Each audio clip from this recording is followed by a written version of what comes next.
Khususnya ada 4 posisi dalam sholat. Yang ini langsung diisyaratkan dalam Al-Quran dan hadis. Jika benar posisi itu Anda lakukan, maka seketika doa bisa dikabulkan. Ya, posisi pertama dalam berdiri. Ya, itu nanti isyarat di Quran surah ketiga Ali Imran ayat 38 sampai 39. Paling kanan sebelah atas di mushaf.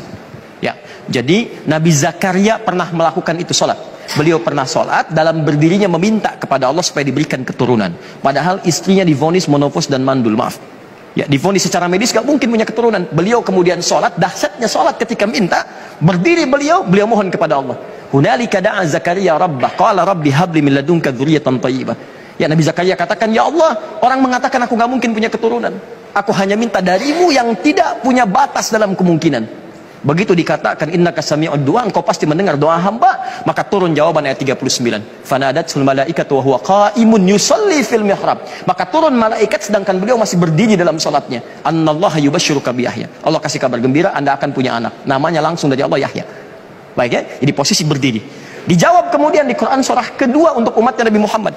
Quran surah kedua ayat 45 sampai 46. Ya, kata Allah, wasta'inu bisabri wassalah. Kalau punya masalah, wasta'inu, minta pada saya. Kalau kita mau minta, robah kalimatnya menjadi nasta'in. Wasta'inu, minta. Saya minta, asta'in. Kami minta, ya Allah, nasta'in.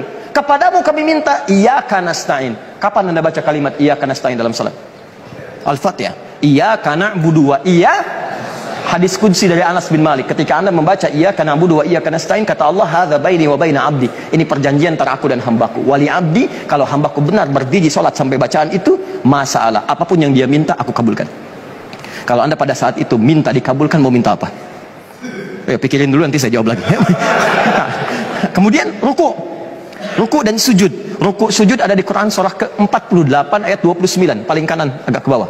Quran surah ke-48 ayat 29. Ya, saya agak cepat. Muhammadur Rasulullah walladzina ma'ahu asyidda'u 'alal kuffar ruhama'u bainahum tarahum ruk'an sujada yabtaguna fadlan minallahi wa ridwana. Umat Nabi Muhammad itu orangnya baik, tegas pada penyimpangan. Anda lihat mereka rajin sholat. Jadi kalau umat Nabi Muhammad kelihatan rajin sholat. Kalau ada muslim, siapa nabinya? Muhammad. Nabinya siapa? Muhammad. Sholat yuk. Sholat kan nomor 2. Nomor 1 saya beli mie dulu. Nah, ini menunjukkan ada sesuatu yang salah. Umat Nabi Muhammad itu kelihatan sholat. Begitu sholat, ruku sujud dia minta. Kata Allah, orang saat ruku dan sujud minta, saya kabulkan. Hadis riwayat Ibnu Abbas radhiyallahu ta'ala anhuma. Inna ma aqrabal 'abdu min rabbih wa huwa sajid. Keadaan terdekat antara hamba dengan Allah itu saat sujud. Fa'aksiru sujud. Atau dalam hadis lain fa'aksiru doa. Maka perbanyak doa dalam sujud. Terakhir, sesaat sebelum salam, itu dalam hadis Nabi sallallahu alaihi wasallam, silahkan bacakan doanya. Kalau tahu doa dari Nabi, Allahumma ij'al fi lisani nura, wa fi aini nura, wa fi basari nura, wa fi qalbi nura.